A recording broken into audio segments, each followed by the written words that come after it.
Hey, how's it going out there? Brock here from Rock Hill Farms. And today we're going to talk about two issues that are critically important to any kind of farm, and that includes our new Christmas tree farm that we've started. So those are drainage and irrigation, because the quickest way to lose whatever you're growing is to either have too much water or not enough water. Both of those are real concerns here on our property. I'm going to take you down and show you where we've got our trees planted, and we're going to use a transit level to establish the grade. Now, we moved in at the very end of the rainy season last year, and we had hay growing on this field, and so it was hard to gauge how the water stood. So we're going to use this transit level to establish the high and low points and to look at where the water runs. Then we're also going to look at options for how to get water to our trees during the dry season. So I hope you stick around and let's go check it out.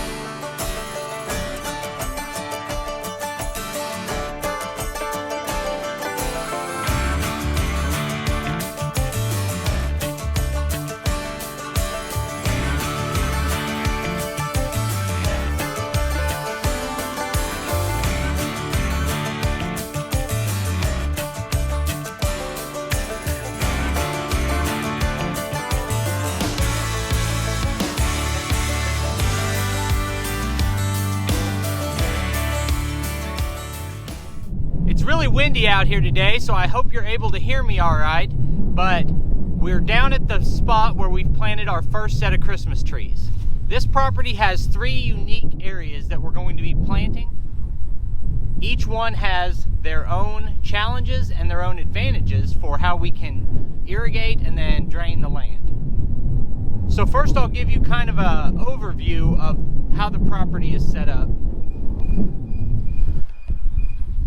So down here we've planted 240 Christmas trees in 4 rows. One row you can easily see where we've tilled and they're larger trees. And then we have 3 more rows that are harder to see over here leading up to the road. What we've been doing to this point is using the tractor and an IBC tote to bring pond water down here and water these trees with that pond water. I like that that is a good fertilized water source that I think is going to do better than just water. But obviously, if we plant 5,000 trees out here, we can't water them all with an IBC tote. So you got to do something better than that. In this area, we're kind of in luck that this is our water supply. It runs from the road this way and up to the house.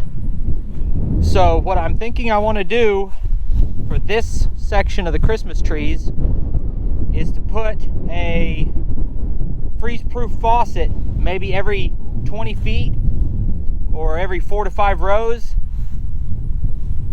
up this run, and then run a drip line down each row so that all we have to do is turn on that freeze-proof faucet and then switch to the valve that we want to use and let it run for a predetermined period of time.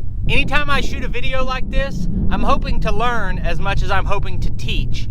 So if anyone here has experience with setting up drip irrigation on a row of trees like this, where each of our rows is 360 feet with 60 trees per row, if you have any expertise or experience with that, feel free to leave me a comment and let me know what works better and what doesn't work as well. The two options I've considered are the line with individual spots for each tree where you open something up and it waters that section, or a soaker hose. Seems to me like the soaker hose is going to be more economical and more practical for me.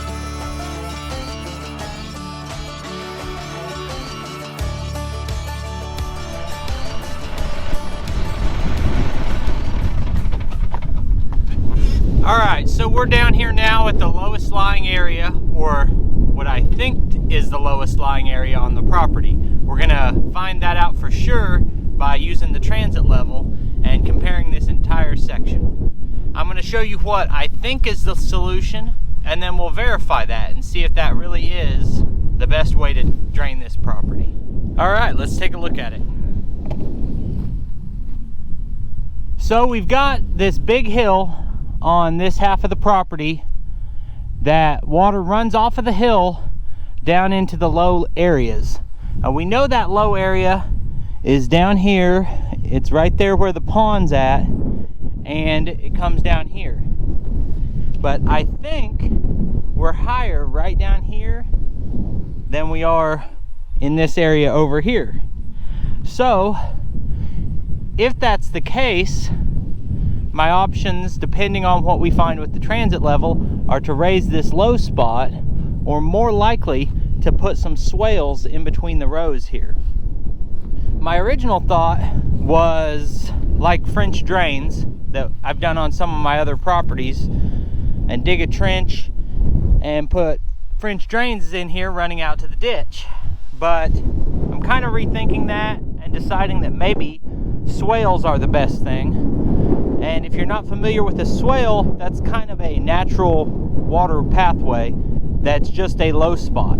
So we could just create some low spots maybe every third row through this area as we try to get the water off that hill to run down into the ditch. Another idea that I have that I'm almost certain I'm going to follow through with is expanding our pond. It's a good sized pond, but in the rainy season I've been told it will completely fill up and wash out and go down through our neighbor's driveway with the overflow. So that tells me there's a low spot right there. But what I'm thinking of as a solution is to expand this pond into an L shape that sweeps out in front of our Christmas trees to catch water coming down off the hill. Then we can use the dirt that we pulled out when we were digging the pond and create a bank on this side that will keep water from running down into where our Christmas trees are. So if you're interested in that, look for a video series on how to dig a pond with a compact tractor.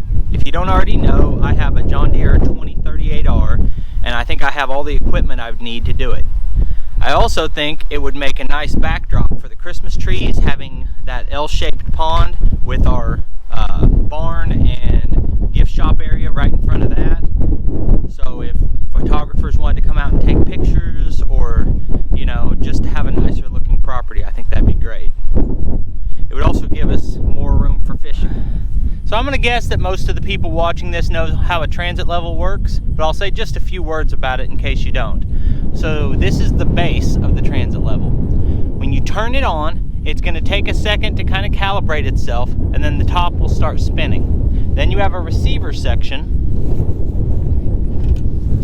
that looks like that. Now you turn the receiver pointing to the base, and right now it started beeping, but it has an arrow pointing up.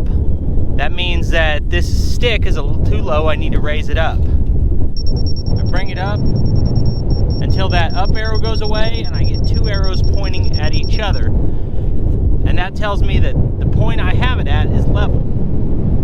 And you can check the gap underneath. In this case, there's about a 1/2 inch gap because I just set it. But if I move to another spot and there's a 3-inch gap, I know I'm 3 inches too low right there. Alternately, you can set it to a spot further away and then gauge off of that. But what it's going to do is, over a greater span, it's going to tell you how close you are to level. I've got it set up here next to the pond on what I believe to be high ground, and we're going to check around that 360 degrees. We're going to use marking paint to identify the lowest areas and then work out a plan from there. While it might not be that relevant to you how level my land is, I thought the process might be helpful to other people watching. So let's get started.